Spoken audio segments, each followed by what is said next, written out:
పరిశుద్ధ నామమునకు మహిమ కలుగును గాక. ఈరోజు వాక్య ధ్యానం మరి యోహాను సువార్త 4వ అధ్యాయంలో ఉన్నటువంటి సందర్భాన్ని మనం వాక్యం ధ్యానం చేసుకుందాం. ఇక్కడ గమనం చేసినట్లయితే కొన్ని వచనాలు మనం చదివి మనం ప్రభు వైపు చూద్దాం. 4వ అధ్యాయంలో 5వ వచనం నుంచి, యాకోబు తన కుమారుడైన యోసేపుకి ఇచ్చిన భూమి దగ్గర నున్న సమరయలోని సుఖారను ఒక ఊరికి వచ్చెను. అక్కడ యాకోబు బావి ఉండెను గనుక యేసు ప్రయాణం వలన లేదా 4వ వచనంలో గమనిస్తే ఆయన సమరయ మార్గం వెళ్ళవలసి వచ్చిన గనుక అని మిగతా వచనాలు మనకు కనిపిస్తాయి. 6వ వచనంలో అక్కడ యాకోబు బావి ఉండెను గనుక యేసు ప్రయాణం వలన అలసి ఉన్న రీతినే బావి వద్ద కూర్చుండెను. అప్పటికి ఇంచుమించు 12 గంటలాయెను. సమరయ స్త్రీ ఒకతే నీళ్లు చేదుకొనుటకు అక్కడికి రాగా యేసు నాకు దాహమునకిమ్మని ఆమెను అడిగాను. ఆయన శిష్యులు ఆహారం కొనుటకు ఊరిలోనికి వెళ్ళిరి. ఆ సమరయ స్త్రీ, యూదుడు అయిన నీవు సమరయ స్త్రీనైన నన్ను దాహమునకిమ్మని ఎలాగూ అడుగుచున్నావని ఆయనతో చెప్పాను. ఏలయనగా యూదులు సమరయులతో సాంగత్యం చేయరు. అందుకు యేసు, నీవు దేవుని వరమును నాకు దాహమునికిమ్మని నిన్ను అడుగుచున్నవాడెవడో అదియు ఎరిగి ఉంటే నీవు ఆయనను అడుగుదువు, ఆయన నీకు జీవజలమిచ్చునని ఆమెతో చెప్పాను. అప్పుడు ఆ స్త్రీ, అయ్యా, ఈ బావి లోతైనది, చేదుకొనుటకు నీకేమీ లేదే, ఆ జీవజలం నీకు ఎలాగూ దొరుకును? తానును తన కుమారులను పశువులను ఈ బావి నీళ్ళు త్రాగి మాకిచ్చిన మన తండ్రి అయిన యాకోబు కంటే నీవు గొప్పవాడవా అని ఆయనను అడిగాను. అందుకు యేసు, ఈ నీళ్లు త్రాగు ప్రతివాడును మరల దప్పిగొను, నేనిచ్చి నీళ్లు త్రాగు వాడిప్పుడను దప్పిగొనడు. నేను వానికిచ్చే నీళ్ళు నిత్య జీవనకి వానిలో ఊరిడి నీటి బొగ్గగా ఉండేనని ఆమెతో చెప్పాను. నాయన, మీకు వందనాలు స్తోత్రాలు చెల్లిస్తున్నాం ప్రభు. సర్వశక్తిమంతుడు నాయన, జీవమగల దేవుడు, కరుణ సంపన్నుడు, వాత్సల్యపూర్ణుడ, మీ మహోన్నతమైన పరిశుద్ధమైన పవిత్రమైన పాదములకు స్తోత్రములు. వాక్యం చుట్టూ చేరాం. వాక్యమైన మీరు మాతో మాట్లాడండి, మమ్మల్ని దర్శించండి. మాకు వినే చెవిని, గ్రహించే హృదయమును, అర్థం చేసుకునే మనసును, అనుసరించే జీవితాలు దయచేయండి. మీకు స్తుతిస్తూ ఘనపరుస్తూ కొనియాడుతూ యేసు ప్రభు నామమున ప్రార్థిస్తున్నాం తండ్రి, ఆమేన్ ఆమేన్. ఇక్కడ మనకి అందరికీ సందర్భం ఇక్కడ తెలుసు. యేసుక్రీస్తు ప్రభువారు సమరయ మార్గము గుండా వెళ్ళవలసి వచ్చింది. వెళ్ళవలసి వచ్చినప్పుడు సమరయ మార్గము గుండా వెళ్ళాలి అంటే సమరయులతో యూదులు సాంగత్యం చేయరు. అక్కడ బావి ఒకటి ఉంది. అది యాకోబు తన కుమారుడైన యోసేపుకి ఇచ్చిన బావి అని వ్రాయబడింది. సో యేసుక్రీస్తు ప్రభువారు చాలా దూరం ప్రయాణం చేసి నడుచుకుంటూ ఆ బావి దగ్గరికి వచ్చి కూర్చున్నాడు. అలసి ఉన్న రీతిని అని కనిపిస్తుంది. కూర్చున్నాడు. అప్పటికి ఇంచుమించు మిట్ట మధ్యాహ్నం 12 గంటలైంది. ఆ సమయంలో ఒక సమరయ స్త్రీ నీళ్లు చేదుకోవడానికి బావి దగ్గరికి వచ్చింది. అప్పుడు యేసు ప్రభువారు ఆమెను అడుగుతున్నారు, అమ్మా, దాహమునకు నీళ్ళు ఇస్తావా అని. ఎందుకంటే ఆ బావి తోడుకోవడానికి మనందరికీ తెలుసు కదా, బావిలోంచి నీళ్ళు తోడుకోవాలంటే ఒక చేద అంటారు కదా, ఏదన్నా ఉండి దాంతో తోడుకుంటారు. యేసు ప్రభువారు నీళ్ళు అడుగుతున్నప్పుడు ఆమె అన్నది, మేము సమరయులము, నువ్వు యూదుడు కదా, మీరు మాతో సాంగత్యం చేయరు కదా, నన్ను ఎలాగో నువ్వు నీళ్ళు అడుగుతున్నావు అని అక్కడ సందర్భం వస్తూ వచ్చింది. ఇక్కడ మనం ఏమి అర్థం చేసుకోవాలంటే, యేసు ప్రభువారు సంపూర్ణమైనటువంటి దేవుడు, సంపూర్ణమైన దేవుడు. అదే సమయంలో ఆయన సంపూర్ణమైన మానవుడిగా భూమి మీదకి వచ్చాడు. సంపూర్ణ దేవుడు సంపూర్ణ మానవుడిగా వచ్చాడు. సంపూర్ణ మానవుడు అంటే ఆయనకి దాహం ఉంది, ఆకలేసింది, అలాగే నిద్ర వచ్చింది. ఇలాగా మానవ ఒక శరీరానికి ఏమైతే ఉద్భవిస్తావో అన్నీ ఆయనకి సంభవించినాయి. సంపూర్ణ మానవుడు కాబట్టి ఇక్కడ అలసి ఉన్న రీతిని ఆ బావి దగ్గర ఎందుకు కూర్చున్నాడంటే యేసుక్రీస్తు ప్రభువారికి తెలుసు ఇప్పుడు ఇక్కడికి ఒక స్త్రీ వస్తుందని ఆయనకు ముందే తెలుసు. ఎందుకంటే ఆయన దేవుడు, జరగబోయేది ముందు ఆయనకి తెలుసు. కాబట్టి అక్కడ కూర్చొని ఉన్నాడు ఆయన. ఆ స్త్రీతో మాట్లాడాలి, ఆమెకి రక్షణ భాగ్యం దయచేయాలి, ఆమెకి నెమ్మదిని ప్రసాదించాలి, ఆమెకి సమాధానాన్ని అనుగ్రహించాలని యేసుప్రభువారు ఆశపడుతున్నారు. అలాగనే యేసుప్రభువారు ఆ బావి దగ్గర కూర్చున్నారు. కూర్చున్న ఆమె దగ్గరికి ఆయన దగ్గరికి సమరయ స్త్రీ రానే వచ్చింది.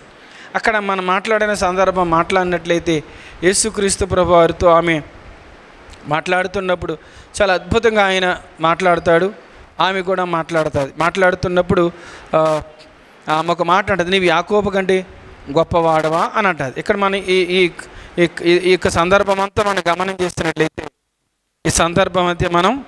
గమనం చేసినట్లయితే యేసుక్రీస్తు ప్రభువారు కూర్చున్న ప్రదేశానికి, ఆ ప్రాంతానికి ఆమె వస్తాదని ఆయన తెలుసు. కూర్చొని ఆమెకి ఆ సమయంలో జీవజలముల నీళ్లను ఇచ్చాడు, జీవజలముల బుగ్గను ఇచ్చాడు, జీవాధిపతిని పరిచయం చేశాడు.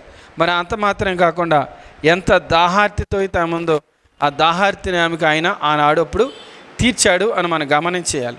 ఈ రోజున మన జీవితాల్లో కూడా మనల్ని రక్షించడానికి యేసుక్రీస్తు ప్రభువారు పరమ వైభవాన్ని ఒడిచి భూమి మీదకి వచ్చాడు. వచ్చినప్పుడు మనల్ని రక్షించడానికి మనం ఎక్కడికి వస్తామో ఆయనకి తెలుసు. మనకంటే ముందుగా అక్కడికి వెళ్ళి మనతో మాట్లాడి మనల్ని రక్షించాలని ఏం చేస్తాడు ఆయన? ఎదురు చూస్తాడు ఆయన. ఉదాహరణకి జక్కయ్య సందర్భం ఉందనుకోండి. జక్కయ్య సందర్భంలో జక్కయ్య యేసుక్రీస్తు ప్రభువారు దారి గుండా వస్తారని ఆయనకి తెలిసి మేడు చెట్టెక్కి ఆ పైనుంచి చూస్తూ ఉన్నాడు. చూస్తున్నప్పుడు యేసుక్రీస్తు ప్రభువారు జక్కయ్యని చూసి నీ ఇంటికి వస్తాను నేను, రా అని చెప్పాడు. జక్క ఇంట్లోకి యేసు ప్రభువారు కూర్చున్నారు.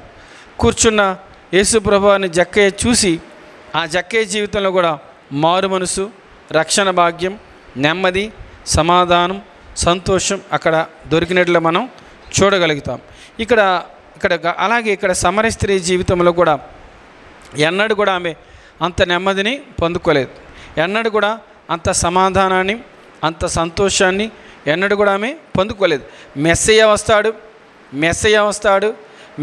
వస్తాడని ఎదురు చూస్తుంది, కానీ ఈమె ఎదుటనున్నవాడే యేసు ప్రభువారి మెస్సయ్య అని గమనించలేకపోయింది. ఎప్పుడైతే ఆ మెస్సయ్యను నేనే అని ఎప్పుడైతే యేసుక్రీస్తు ప్రభువారు ఆమెతో చెప్పారో ఆమె జీవితం ఒక్కసారిగా ధన్యమైనట్టుగా మనం చూడగలుగుతాం.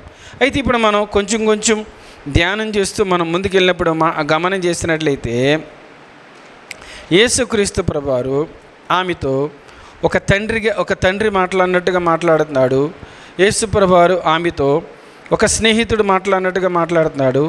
యేసు ప్రభువారు ఆమెతో ఒక టీచర్ మాట్లాడినట్టుగా టీచర్ పిల్లల్ని ఏం చేస్తాడు? నువ్వు ఆ బుక్ పట్టరా, హోంవర్క్ రాసావా, ఈ బుక్ పట్టరా, క్లాస్ వర్క్ రాసావా, ఆ బుక్ పట్టరా రాసావా అని అడుగుతారు కదా. ఇక్కడ ఈయన యేసు ప్రభువారు ఏమన్నారంటే, నీకు 5 పెనిమిట్లు ఉన్నారు, ఇప్పుడున్నవాడు కూడా నీ పెనిమిటి కాదు, అతను తీసుకురా అంటున్నాడు ఆయన. అంటే ఒక టీచర్ ఒక బోధకుడు టీచర్ ఏ విధంగా అయితే సరి చేస్తాడో ఆ విధంగా ఆమెతో మాట్లాడుతున్నప్పుడు ఒక్కసారిగా ఏం చేసింది? ఆమె ఒప్పుకోక తప్పలేదు. మన జీవితంలో మనతో కూడా ఆయన మాట్లాడేటప్పుడు, వాక్యం వినేటప్పుడు కొన్ని సందర్భాల్లో ఆయన తండ్రిగా మనతో మాట్లాడతాడు. తండ్రి ఏ విధంగా అయితే హెచ్చరించి కదా, మరి జాలిపడి సలహాలు ఇచ్చి ఏ విధంగా అయితే ఓదారుస్తాడో ఒక తండ్రిలాగా మనతో మాట్లాడతాడు. కొన్ని సందర్భాల్లో ఒక తల్లిలాగా మాట్లాడతాడు ఆయన. తల్లి ఏ విధంగా అయితే యెషయా 66:13 ఏమి రాయబడింది? ఒకని తల్లి వాణిని ఆదరించినట్లు నేను మిమ్మను ఆదరిస్తాను, మీకు యెరూషలేములోనే ఆదరణ. అందుకని ముదిమి వచ్చే వరకు ఎత్తుకుని రక్షించేవాడును నేనే అంటున్నాడు. యేసు ప్రభువారు కొన్నిసార్లు సందర్భాల్లో మనతో ఎలా మాట్లాడుతారంటే, వాక్యం చదివినప్పుడు కానీ, విన్నప్పుడు కానీ, మనం వాక్యం ధ్యానించేప్పుడు కానీ, వాక్యం చెప్తున్నప్పుడు కానీ, కొన్ని సందర్భాల్లో ప్రభు మనతో మాట్లాడేటప్పుడు కానీ గమనం చేస్తే ఒక తల్లి మాట్లాడినట్టుగా ఆయన మనల్ని ఏం చేస్తాడంటే ఆయన మాటలతో మనల్ని ఓదార్చేవాడుగా ఉంటున్నాడు. ఇక్కడ ఈ సమరయ స్త్రీతో తండ్రి మాట్లాడినట్లు ఆయన మాట్లాడాడు, అలాగే ఒక తల్లి మాట్లాడినట్టుగా ఆయన మాట్లాడుతున్నాడు. మన జీవితాల్లో కూడా ఎక్కడా లేని ఆదరణ అనేది యేసు ప్రభువారి దగ్గర మనకి దొరుకుతుంది. అలాగే ఒక స్నేహితుడు మాట్లాడినట్టుగా కూడా ఆయన మాట్లాడుతున్నాడు. ఈ రోజున ఈ లోకంలో ఉన్న స్నేహితులు ఎక్కడో 100-1 నమ్మకమైన స్నేహితులు, అంతా కూడా అవసరంకి ఉన్న స్నేహితులు ఎక్కువ ఉంటున్నారు. కానీ యేసుక్రీస్తు ప్రభువారు నిజమైన స్నేహితుడు విడువక ప్రేమించను అని వ్రాయబడినట్టుగా యేసు ప్రభువారు నిజమైన స్నేహితుడుగా వచ్చాడు ఈ భూమి మీదకి. వచ్చి ఒక స్నేహితుడు ఇంకొక స్నేహితుడికి సలహా ఇస్తాడు, సూచన ఇస్తాడు, తనకున్న హృదయంలో కూడా చెప్తాడు. యేసుక్రీస్తు ప్రభువారు కూడా ఆమెతో ఒక స్నేహితుడు మాట్లాడినట్టుగా ఆయన మాట్లాడాడు. అలాగే మనతో కూడా ఒక స్నేహపూర్వకంగా అంటున్నాడు కదా. యోహాను 15వ అధ్యాయంలో యేసుప్రభువారు అంటారు, ఒక మాట చూద్దాం. యోహాను సువార్త 15వ అధ్యాయంలో యేసుప్రభువారు అద్భుతమైనటువంటి మాట అంటారు. ఏమంటారంటే 15వ వచనం, 15వ అధ్యాయం 15వ వచనం, దాసుడు తన యజమానుడు చే దానిని ఎరగడు గనక ఇక మిమ్మల్ని దాసులను పిలవక స్నేహితులని పిలుచుచున్నాను. ఎందుకనగా నేను నా తండ్రి వలన వినిన సంగతులన్నిటినీ మీకు తెలియజేసేది కదా. స్నేహితుడు అనేవారు ఏం చేస్తారంట? అన్నిటినీ తెలియజేస్తారు, అన్నీ దాచుకోకుండా చెప్తారు. యేసుక్రీస్తు ప్రభువారు కూడా వారితో అదే అంటారు, ఇదిగో నేను ఏమీ దాచుకోకుండా అన్నీ మీకు ఏం చేశాను, మీకు నేను తెలియచేసి తిని అని అంటా ఉన్నాడు ఆయన కదా. ఇక్కడ గమనం చేస్తే 16వ అధ్యాయంలో కూడా మనకి ఆ మాట మనకి కనిపిస్తుంది ఇక్కడ. సరే, గమనం చేస్తే ఒక స్నేహితుడు మాట్లాడినట్టుగా మనతో ఏం చేస్తాడైనా మాట్లాడుతున్నాడు. అంటే ఆయనకంటూ ఏమీ దాచుకోకుండా తన చివరి రక్తపట్టు వరకు తన రక్తము చిందించి తన ప్రాణాన్ని పెట్టాడు. తన స్నేహితుల కొరకు ప్రాణం పెట్టేవానికంటే ఎక్కువైన ప్రేమ గలవాడు ఎవడు కూడా లేడు. కాబట్టి నేను మిమ్మల్ని స్నేహితులనే పిలుస్తున్నానని చెప్పాడు. కాబట్టి మనం యేసుక్రీస్తు ప్రభువారు మనతో మాట్లాడేటప్పుడు ఆయన మాటలను మనం గమనించాలి, గుర్తించాలి. ఓహో, నాతో ప్రభు మాట్లాడుతున్నారు, నేను నా జీవితాన్ని సరి చేసుకోవాలి. కొంతమంది స్నేహితులు వారి మంచి కోసం, వారి మేలు కొరకే చెప్తూ ఉంటారు. అది తిరస్కరిస్తే అది వారికి నష్టం, అది అంగీకరిస్తే లాభం. అలాగే యేసుక్రీస్తు ప్రభువారు అబ్రహాముతో ఆయన స్నేహపూర్వకంగా ఎన్నో మాటలు మాట్లాడారు కదా. అబ్రహాము నా స్నేహితుడైన అబ్రహామా అన్నాడు. నేను చేయబోయే కార్యాన్ని అబ్రహాముకు తెలియకుండా నేను దాచేదనా అంటాడు. అంటే సొదొమ గొమొర్రా విషయంలో అబ్రహాముకి నేను నా స్నేహితుడు కాబట్టి నేను చెప్పి చేస్తానని చెప్తున్నాడు. అంత స్నేహ బంధాన్ని అబ్రహాము గారు దేవుడి దగ్గర పొందుకున్నాడు. ఈరోజున మనం కూడా యేసుక్రీస్తు ప్రభువారు మనల్ని స్నేహితులు అంటున్నారంటే మనం కూడా యేసుక్రీస్తు ప్రభువారితోనే ఎక్కువ ఏం చేయాలి, మనం స్నేహం చేయాలి. యాకోబు పత్రికలో ఏమి రాయి ఉంటుందంటే, ఇహలోక స్నేహము దేవునితో వైరమని మీరు ఎరుగరా అంటాడు. ఎవడి లోకముతో స్నేహం గోరునో వాడు దేవునికి శత్రువు. యేసు ప్రభువారు ఎప్పుడు మనతో స్నేహం చేయడానికే చూస్తాడు. అది మనకి ఇర్మీయా గ్రంథంలో రాయబడి ఉంటుంది, ఇద్దరు సమ్మతింపకుండా కూడి నడుతురా అని. అంతే కదా, ఇద్దరు సమ్మతించకుండా వాళ్ళకిద్దరికి అంగీకారం లేకుండా కొంచెం దూరం ప్రయాణము చేయలేరు. వాళ్ళకిద్దరికి ఇష్టమైతేనే వారికి స్త్రీలు కావచ్చు, పురుషులు కావచ్చు, యవనస్తులు కావచ్చు, పిల్లలు కావచ్చు, వారికి ఇద్దరు ఇష్టపూర్వకంగా అయితేనే ఫ్రెండ్షిప్ చేయగలుగుతారు, కొంత ప్రయాణం చేయగలుగుతారు.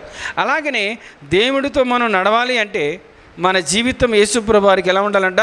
సమ్మతిగా ఉండాలి.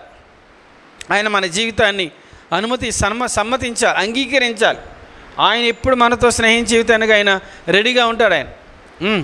మనం ఆయనతో స్నేహం చేయడానికి ఏం చేయాలి? మనం మన జీవితాల్ని సరి చేసుకోవాలి. అందుకని ఆదికాండంలో గమనం చేస్తే హనోకు దేవునితో నడిచిను అని వ్రాయబడేది. ఎన్ని సంవత్సరాలు నడిచాడు? 365 సంవత్సరాలు దేవునితో నడిచాడు.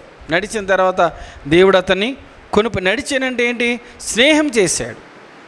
నోహు కూడా దేవునితో నడిచాడు అని కనిపిస్తుంది. ఈరోజు మనం కూడా లోకంతో నడవటం కాదు, ఆచారాలతో నడవటం కాదు, పద్ధతులతో నడవటం కాదు, ఒక సృష్టికర్త అయిన దేవుడే, ఆది సంభూతుడైన దేవుడే, ఆత్మస్వరూపైన దేవుడే ఒక శరీరం ధరించుకొని వచ్చి మీరు నా స్నేహితులు అని మనతో చెప్పారండి. అది మామూలు మాట కాదు. ఇంకా ఆయన్ని మించిన స్నేహితులైన వారు ఎవరు కూడా లేరు. అందుకనే మనకి హోషేయ గ్రంథంలో కూడా దేవుడు పాత నిబంధనలోనే ఒక అద్భుతమైన మాటలు మాట్లాడతాడు. ఆయన హోషేయ గ్రంథంలో చూద్దాం. హోషేయ గ్రంథం 11వ అధ్యాయం, హోషేయ 11:4 ఒకడు మనుషులను తోడుకొని పోవునట్లుగా స్నేహ బంధములతో నేను వారిని బంధించి ఆకర్షించి తిని, ఒకడు పశువుల మీదకి కాడి తీసినట్లు నేను వారి కాడిని తీసి వారి ఎదుట భోజనము పెట్టి తిని అంటున్నాడు. ఇక్కడ ఏమన్నాడు చూసారా? ఏమన్నాడండి ఇక్కడ? ఒకడు స్నేహబంధము అని అంటున్నాడు అక్కడ. అంటే దేవుడు అక్కడ ఇశ్రాయేలు ప్రజల విషయంలో కూడా స్నేహబంధములతో నేను వారిని బంధించి తిని. స్నేహబంధం అంటే ఎంత అద్భుతమైన మాట. ఈ రోజున అదే దేవుడు ఈరోజు నీతో నాతో కూడా ఏం చేస్తాను అన్నాడు, ఆయన స్నేహం చేస్తాను. స్నేహం అంటే సహవాసం చేయాలి, ఆయనతో నడవాలి, ఆయనతో మాట్లాడాలి, ఆయన మాటలు మనం వినాలి, ఆయన దగ్గర మనం నేర్చుకోవాలి, ఆయన చెప్పిన సలహా మనం పాటించాలి, ఆయన ఏమి సెలవిచ్చాడు ఆ మాటకు మనం విధేయత చూపించాలి. అంటాడు కదా యెషయా గ్రంథంలో, ఎవడు దీనుడే నలిగిన హృదయం గలవాడే నా మాట విని వణుకుచుండు నేను వాడినే దృష్టి ఉంచుతాను అంటాడు ఆయన. స్నేహితుడు కాబట్టి మనతో మాట్లాడి మనల్ని హెచ్చరించి మన అభివృద్ధిలోకి రావాలని ఎంతో ఆయన ఆశపడే స్నేహితుడిగా ఉంటున్నాడు. తండ్రిగా మాట్లాడాడు, తల్లిగా మాట్లాడాడు, అలాగే ఒక టీచర్గా మాట్లాడాడు ఆయన, అలాగే స్నేహితుడిగా ఆయన మాట్లాడాడు. అంత మాత్రం కాకుండా ఆయన ఒక దేవుడిగా కూడా అక్కడ మాట్లాడాడు. 24వ వచనంలో దేవుడు ఆత్మ కనుక ఆయనను ఆరాధించేవారు ఆత్మతోనూ సత్యంతోనూ ఆరాధింపవలెను అంటున్నాడు. ఆ స్త్రీ ఆయనతో, క్రీస్తు అనబడిన మెస్సయ్య వచ్చునని నేను ఎరుగుదును, ఆయన వచ్చినప్పుడు మాకు సమస్తమును తెలియజేయనని చెప్పగా, యేసు నీతో మాట్లాడుచున్న నేనే ఆయనని ఆమెతో చెప్పింది. ఇక్కడ ఏమంటుందంటే ఆమె, మాకు ఒక పర్వతం ఉంది, మేము ఆ పర్వతం మీద ఆరాధిస్తాం, రక్షణ ఈదుల్లో నుండి కలుగుచున్నది కదా అని మాట్లాడుతున్నప్పుడు, ఇక్కడ అయితే యథార్థంగా ఆరాధించేవారు ఆత్మతో సత్యముతో తండ్రిని ఆరాధించే కాలం వచ్చుచున్నది, అది ఇప్పుడే వచ్చున్నది, తనను ఆరాధించేవారు అట్టి వారికి కావాలని తండ్రి కోరుచున్నాడు అని ఈ మాటలన్నీ చెబుతున్నాడు. అంటే ఆమెకు ఎలా పరిచయం చేస్తున్నాడు ఆయన, దేవుడను ఆరాధించేవారు. దేవుడిని ఎలా ఆరాధించాలంటే అండి, ఆత్మతోనూ సత్యం. దేవుడికి ఏం కావాలి, ఏమిస్తాం, అన్నీ కూడా ఆయనవే. ఆకాశం నా సింహాసనం, భూమి నా పాదపీఠం అంటున్నాడు. అన్ని సమస్త సృష్టి యావత్తు ఆయనదే. మరి ఆయనకేమో ఏం కావాలి, దేవుడు అంటే ఉన్నవాడు అనేవాడు, ఆది నుంచి ఉన్నవాడుగా మనతో మాట్లాడేవాడుగా ఉంటున్నాడు. దేవుడు అనే ఆ ప్రభు మనకి ఏమి లేదో అది ఇవ్వటానికి వచ్చాడు. మనకి ఏమీ లేదో అది ఇవ్వటానికి వచ్చాడు. మనం ఏమి ఇవ్వగలుగుతాం ఆయనకి? ఆయన ఏమన్నారంటే, ఆయనను ఆరాధించేవారు ఆత్మతోనూ సత్యముతోనూ ఆత్మతో ఆరాధించడం అంటే శరీర సంబంధమైన ఆలోచనలు ప్రక్కన పెట్టి ఆత్మ నింపుదలతో, ఆత్మ నడిపింపు ప్రకారంగా సత్యవంతమైన జీవితం కలిగి, అసత్యవంతమైన జీవితం నుంచి విడుదల పొంది సత్యవంతమైన జీవితం కలిగి ప్రభువుని ఏం చేయాలని కోరుకున్నాడు ఆయన? ఆ విధంగా ఆరాధించాలని కోరుతున్నాడు. ఇట్టి ఆరాధన దేవుడికి చాలా ఇష్టము. అంటే మనం ఒక్క ఆదివారమే దేవుని ఆరాధించాలని కాదు, ప్రతిరోజు ఆరాధించాలి. అందుకని యెహోవా నామము స్తుతి నొందదగినది అంటారు. సూర్యోదయం మొదలుకొని సూర్యాస్తమయం వరకు ఆయన నామము స్తుతింపదగినది. అంటే సూర్యోదయం అంటే తూర్పు దిక్కు మొదలుకొని పడమటి దిక్కు వరకు ఆయన నామము స్తుతింపదగినది.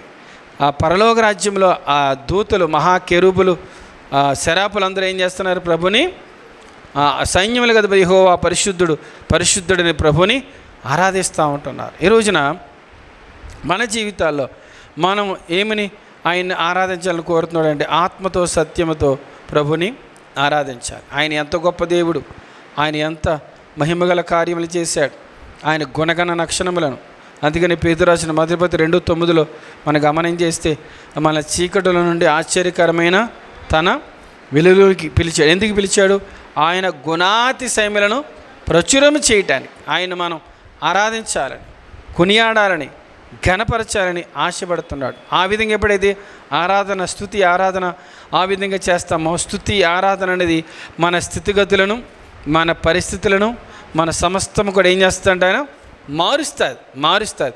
కాబట్టి ప్రభు అంటున్నారు అక్కడ ఆయన ఆరాధించేవారు అట్టువారు కావాలి. ఈ రోజున మనం మన జీవితాల్లో ఎలాగో ఆరాధిస్తున్నాం. మన జీవితం ఒక ఆరాధనగా ఉండాలి. అందుకని హెబ్రీ 13లో రాయబడింది, ఆయన నామమును ఒప్పుకొని జిహ్వా ఫలము అర్పించదమంటాడు. జిహ్వా అంటే నాలుకలోంచి వచ్చి మన ఫలాన్ని అంటే ఏంటి? దేవునికి ఆరాధన మనం అర్పించదము అని అంటారు అక్కడ. అలాగే ఆదికాండం 4వ అధ్యాయంలో హేబేలు ఆరాధన చేశాడు, కయ్యను ఆరాధన చేశాడు. కయ్యను ఆరాధన దేవుడు అంగీకరించాడు. ఎందుకని? కయ్యను హృదయం సరిగా లేదు, కయ్యను మనసు సరిగా లేదు, అంగీకరించాలి. హేబేలు ఆరాధన ఎందుకు దేవుడు అంగీకరించాడంటే, హేబేలు మంచి హృదయం గలవాడు, సత్క్రియ కలిగినవాడు, నీతిమంతుడుగా ఉంటున్నాడు. అందుకని హేబేలు రక్తాన్ని ఎక్కడ తీసుకొచ్చారంటే మనకి హెబ్రీ పత్రిక 11వ అధ్యాయం కనపడుతుంది. అలాగే పేతురు గారు కూడా హేబేలు రక్తం కంటే శ్రేష్టమైన రక్తం అని ఆయన సంబోధిస్తాడు అక్కడ.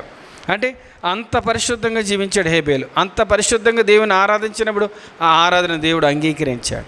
ఈరోజు మనం కూడా ప్రభువుని ఆరాధించేప్పుడు ఆరాధించి హేబేలులాగా మన జీవితం ఎలా ఉండాలంటే అండి, పవిత్రమైన హృదయంతో, పరిశుద్ధమైన హృదయంతో, యథార్థమైన హృదయంతో ప్రభువుని ఆరాధించాలని ప్రభు అక్కడ ఆశపడుతున్నారు.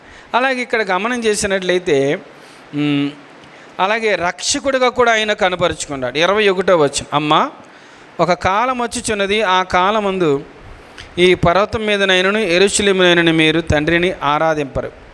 నా మాట నమ్ముము.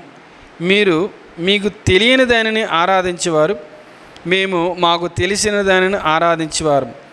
రక్షణ యూదులలో నుండియే కలుగుచున్నది అంటున్నాడు. రక్షకుడుగా ఆయన కనపరుచుకున్నాడు. ఎంత అద్భుతమండి! ఇక్కడ ఆశ్చర్య రీతిగా యేసుక్రీస్తు ప్రభువారు ఆమెతో మాట్లాడినప్పుడు తండ్రిగాను, తల్లిగాను, ఒక టీచర్గాను, ఒక స్నేహితుడుగాను, ఒక దేవుడుగాను, అలాగే రక్షకుడుగా ఆయన కనపరచు. రక్షకుడు ఏమన్నాడు ఆయన? రక్షణ అనేది యూదులలో నుండే వచ్చును అని అంటున్నాడు ఆయన. అంటే యేసుక్రీస్తు ప్రభువారు జననం బట్టి చూడగా ఎక్కడ పుట్టాడైనా? యూదులలోనైనా పుట్టాడు. యూదులలోనే పుట్టాడు.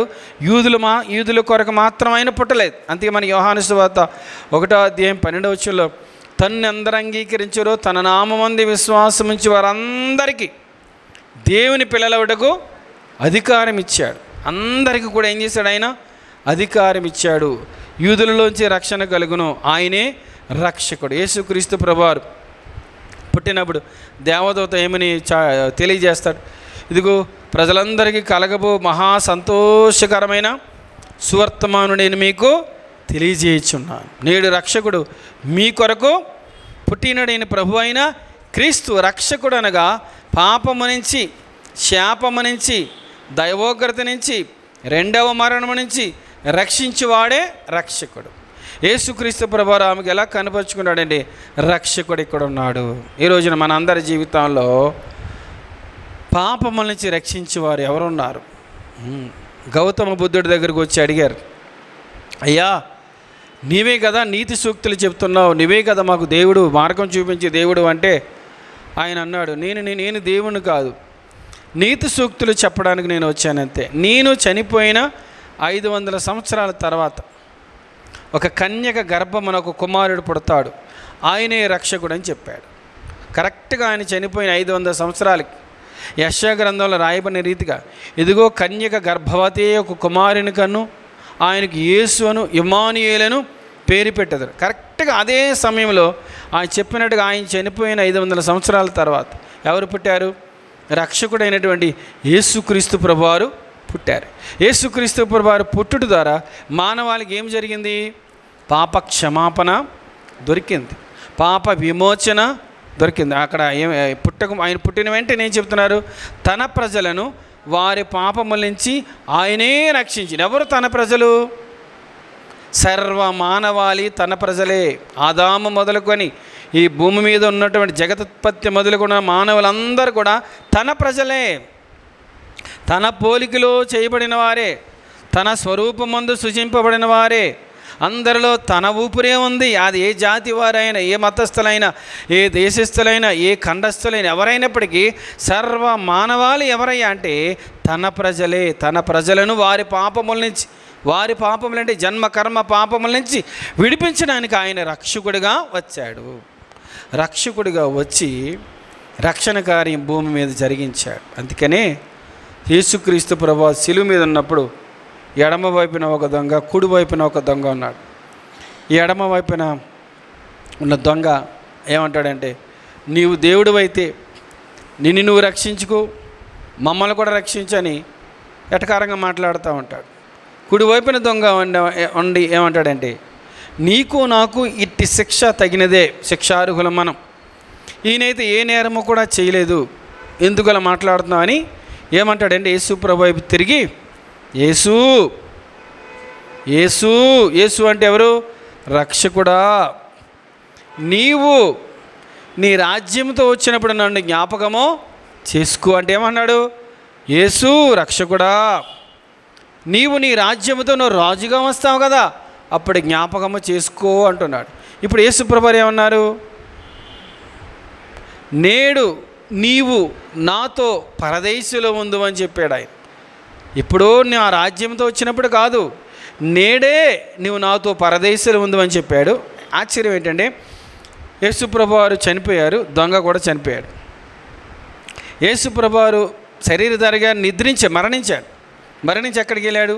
భూమి యొక్క క్రింద భాగంలో చెరలో ఆదాము మొదలుకొని యేసు ప్రభు చనిపోయేంత వరకు ఎవరైతే నీతిమంతులైన వారు ఉన్నారో వారందరూ చెరలో ఉన్నారు.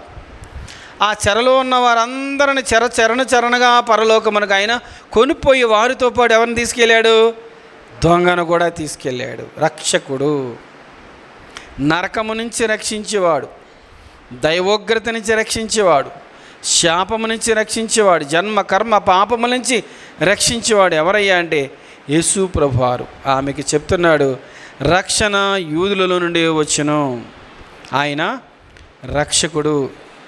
అందుకని షడ్రక్ మేషక్ అబేద్నెగోల్ని అగ్నిగుండములో పడేస్తానని చెబుతాడు. ఆ విగ్రహానికి మీరు 90 అడుగుల విగ్రహం నిలబెడతాడు అక్కడ. ఎవరో నెబుకద్నెజరు అనే రాజు బంగారంతో చేయించాడు. అది దురాయన మైదానములో పెట్టాడు.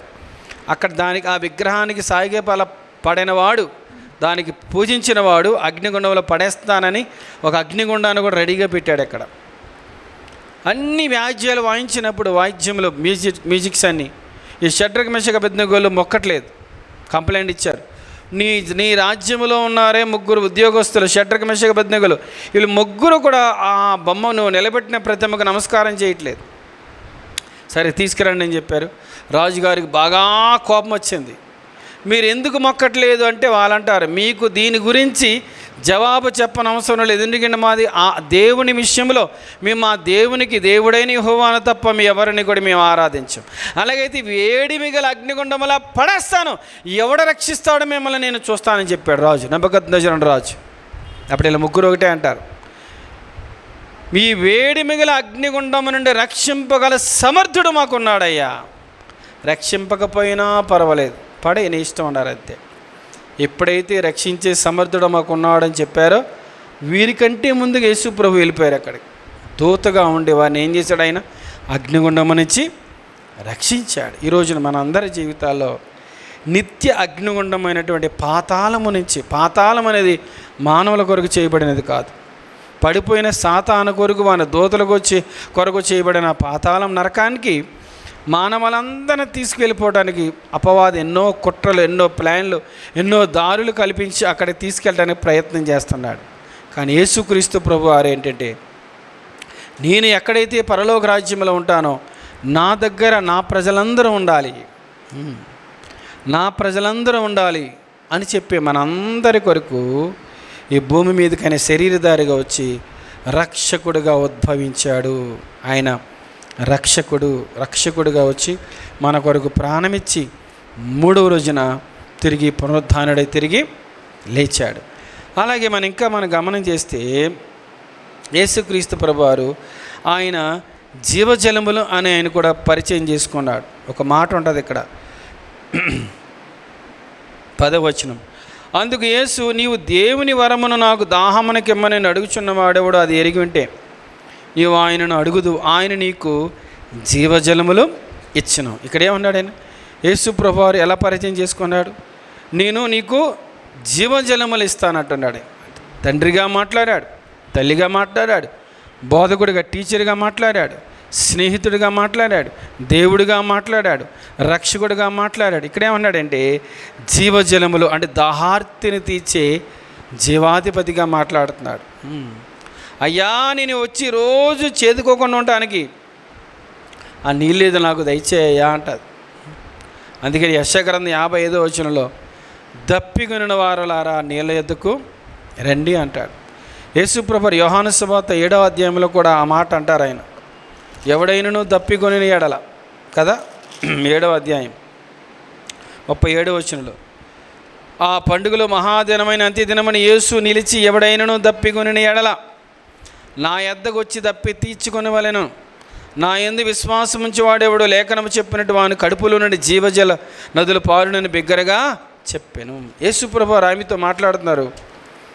నీతో మాట్లాడవన్నతున్నవాడు ఎవరిని గమనిస్తే ఆయన నీకు జీవజలములు ఇస్తాడు, నీ దాహం తీరుస్తాడు అంటున్నాడు ఆయన. ఈ రోజున గమనించేద్దాం, ఈ ప్రపంచంలో మానవాళి ఎలాంటి దాహములతో ఉన్నారంటే, ధనదాహం, పేరు ప్రఖ్యాతుల దాహం, ఆస్తి దాహం కదా, ఇంకా రకరకాల నాశనకరమైన దాహాలతో కొట్టుమిట్లాడుతున్నారు.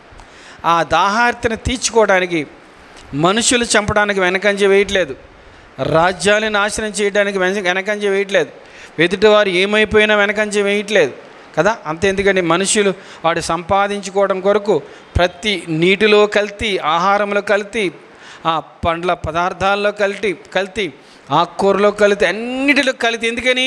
వాడు ధనదాహం. ఈ ధనదాహం బట్టి ఎదుటివాడు ఏమైపోయినా పర్వాలేదనే దాహంతో మానవాళి వెళ్తూ ఉంది. ఒక్కసారి మనం ప్రశ్న వేసుకుందాం, మన దాహం ఎలాంటిది? యేసుక్రీస్తు ప్రభువారి వద్దకు వస్తే ఆయన మన దాహార్తిని తీరుస్తాడంటే, ఏ వ్యక్తి అయితే యేసుక్రీస్తు ప్రభువాని హృదయంలోకి చేర్చుకుంటాడో ఆయన జీవజలములు, అంటే ఆ పరలోకపు తండ్రి యేసు ప్రభువారి మన హృదయంలోకి వచ్చినప్పుడు తృప్తి, సాటిస్ఫాక్షన్ కలిగి ఉంటాం, సంతుష్టి. తిమోతికి రాస్తూ మొదటి పత్రిక 6వ అధ్యాయంలో పౌలు గారు రాస్తారు, సంతుష్టి సహితమైన దైవభక్తి గొప్ప లాభసాధక. సాటిస్ఫాక్షన్, సంతృప్తి అనేది ఎప్పుడు వస్తుందంటే యేసుక్రీస్తు ప్రభువారి హృదయంలోకి వచ్చినప్పుడే. అందుకనే పాట ఉంటుంది, యేసు తృప్తి పరిస్థితివి ఆశతో నీ చరణము చెర. ఈ స్త్రీ 5 భర్తలు ఉన్నారు, అసంతృప్తి గల జీవితం. కానీ యేసు ప్రభు ఇచ్చిన నీళ్ళు ఎప్పుడైతే ఆ జీవజనములు ఆమె జీవితంలోకి అంగీకరించిందో, త్రాగిందో, ఆమె జీవితాన్ని మార్చేసుకుంది. మరి అలాగ ఒక చెడ్డ స్త్రీగా వచ్చి యేసు ప్రభు ఇచ్చి రక్షణ పొంది తిరిగి ఊరిలోకి వెళ్ళినప్పుడు ఆ ఊరి వారందరూ ఆమెను చూసి మరలా యేసు ప్రభు దగ్గరికి వచ్చారంటే వెంటనే ఆమె వస్త్రధారణ, ఆమె యొక్క నడక అంతా మారిపోయింది. అంత ఆశ్చర్యం చూసారా? కారణం ఏంటంటే యేసు ప్రభు ఇచ్చే నీళ్ళు త్రాగేవాడు ఏం చేస్తాడంట, జీవితమే మారిపోద్ది, ప్రవర్తనే మారిపోద్ది, నడత వైఖరి అంతా కూడా మారిపోద్ది. ఈ రోజున మనం యేసు ప్రభు వారు ఆమెతో ఎలా పరిచయం చేసుకున్నారంటే, జీవజలములు నేనే అంటున్నాడు ఆయన. ఈ రోజున ఆ జీవజలములు మనం త్రాగి యేసుక్రీస్తు ప్రభు వలె మనం మారాలని ఏం చేస్తున్నాడు ఆయన, ఆశపడుతున్నాడు. ఇంకా మనం గమనం చేస్తే యేసు ప్రభు వారు ఇంకా ఎలాగ పరిచయం చేసుకున్నాడంటే, క్రీస్తు అనబడిన మెస్సియను వచ్చిన ఎరుగుదును, ఆయన వచ్చినప్పుడు మాకు సమస్తమును తెలియజేస్తానని చెప్పగా, యేసు నీతో మాట్లాడుచున్న నేనే ఆయనను చెప్పా. మెస్సియా అన్నది ఇక్కడ. మెస్సియా అంటే ఏంటి?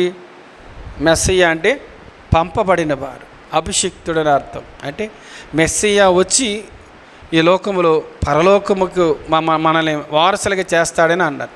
నేనే ఆ మెస్సియా అని అంటున్నాడు. ఈ రోజున మనం ఎవరిని కలిగి ఉన్నామంటే, మహిమగల మెస్సియా అయినటువంటి యేసుక్రీస్తు ప్రభుని మనం కలిగి ఉన్నాం.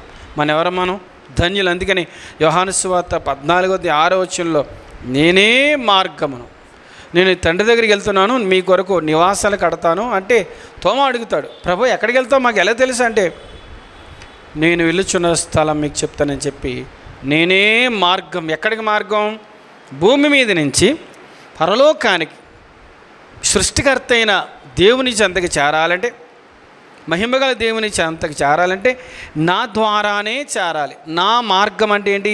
యేసు అనే నామమును అంగీకరించి, యేసు అనే నామమును రక్షించబడి, ఏ తండ్రి కుమార పరిశుద్ధాత్మ నామములో బాప్టిజం పొంది యేసుక్రీస్తు ప్రభువారి మార్గములో నడిచిన వారే పరలోకానికి వారసులు.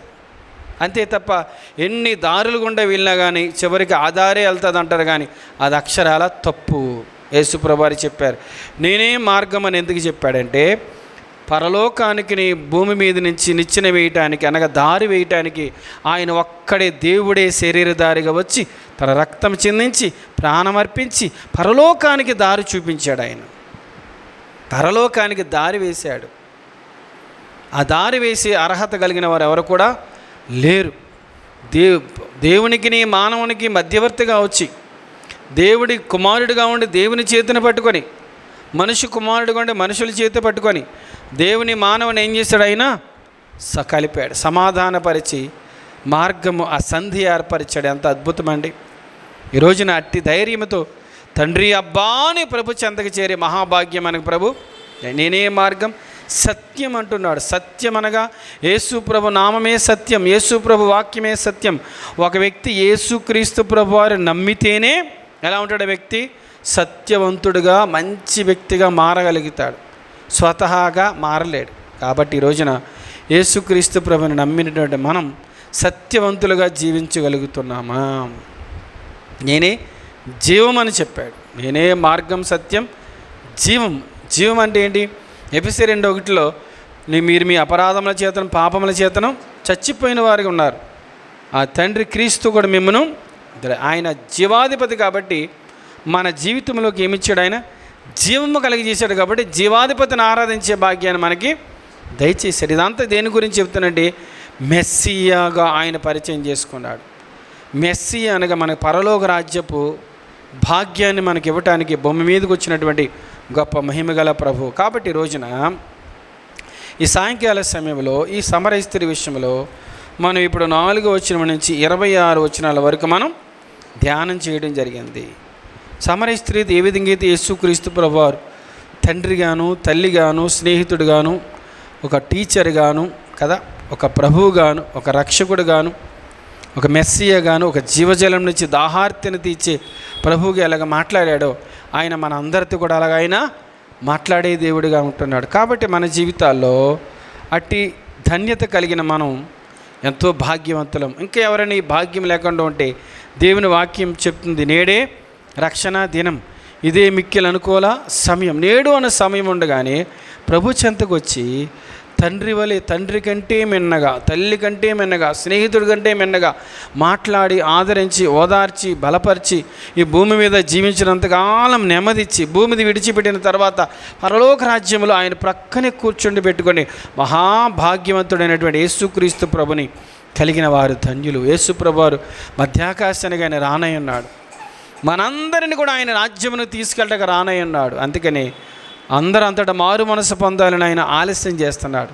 ఇంకా నువ్వు రేపు అని ఆలస్యం చేస్తున్నట్లయితే వాక్యం నేడే రక్షణ దినం, ఇదే మిక్కిలి అనుకూల సమయం, నేడు అనే సమయం ఉండగానే ప్రభు పాదముల చెంత చేరినట్లయితే ఆ పరలోక రాజ్యపు మన వారసులుగా ఉంటామని వాక్యం చెప్తుంది. కళ్ళు మూసుకుందాం, మన హృదయాలను పరీక్ష చేసుకుందాం, పరిశీలన చేసుకుందాం. ప్రియమైన సహోదరి సహోదరుడు, యేసుక్రీస్తు ప్రభువారు ప్రయాణం వలన అలసిన రీతిని ఆ సమరయ స్త్రీకి రక్షణ భాగ్యం దయచేయడానికి ఆయన కూర్చున్నాడు. ఆమెను దర్శించి ఆమె రక్షించడానికి కూర్చున్నాడు. ఈ రోజున మనల్ని రక్షించడానికి ఈ భూమి మీదకి దిగి వచ్చాడు. నీ కొరకు నా కొరకు ఎదురు చూస్తున్నాడు. నీ హృదయంలోనికి, నీ జీవితంలోని, నీ కుటుంబంలోనికి, నీ జీవితంలోకి వచ్చి నేను ఆ సమరయ స్త్రీ వలె దీవించాలని, తృప్తిపరచాలని ఆశపడుతున్నాడు. ఆమెతో మాట్లాడుతున్నాడు. ఆయన ఒక తండ్రి వలె మాట్లాడుతున్నాడు, ఒక తల్లి వలె మాట్లాడుతున్నాడు, ఒక స్నేహితుల వలె మాట్లాడుతున్నాడు, ఒక టీచర్ వలె మాట్లాడుతున్నాడు, ఒక మెస్సియా వలె మాట్లాడుతున్నాడు, ఒక రక్షకుడి వలె మాట్లాడు, దేవుడి వలె మాట్లాడుతున్నాడు, జీవజలములిచ్చే ప్రభుగా మాట్లాడుతున్నాడు. ఆయన ఇలా మాట్లాడేవారు ఎవరున్నారు? ఆయనకంటే మిన్నైన వారు ఎవరున్నారు?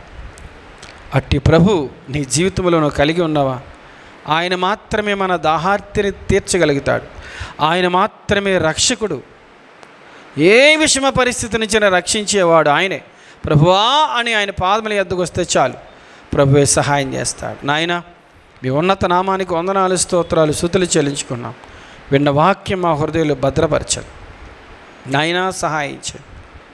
ఆ సమరయ స్త్రీతో మీరు మాట్లాడి ఆమెను దర్శించి ఆమెకు రక్షణ భాగ్యం ఇచ్చావు, ఆమెకు జీవజలములు ఇచ్చావు, ఆమెను తృప్తిపరిచావు. ఆమెను ఒక ఉమెన్ మిషనరీగా మార్చబడి తన ఊరు వారందరికీ కూడా సువార్త ప్రకటించింది. ఒక ధన్యురాలుగా చేశావు. మా జీవితంలో మేము కూడా అట్టే ధన్యత కలిగి నీ కొరకు జీవించబడలేక ఆయత్తపరిచి కనికరించమని, కృపానుగ్రహించమని, కూడిన మా ప్రియులందరినీ ఆశీర్వదించి మహింపొందని మీకు వందనాలు, స్తోత్రాలు చెల్లిస్తూ యేసు ప్రభు నామమున ప్రార్థిస్తున్నాం తండ్రి, ఆమేన్. తండ్రి అయిన దేవుని ప్రేమ, ప్రభు అయిన యేసుక్రీస్తు వారి కృప, పరిశుద్ధాత్మిక అన్యోన్య సహవాస సమాధాన సకల దీవెనలు ఇప్పుడు ఎల్లప్పుడు సదాకాలం మనందరికీ తోడైయుండునుగాక. Amen, amen. ప్రైజ్ లార్డ్ అండి. Praise Lord. God bless you. Praise lord.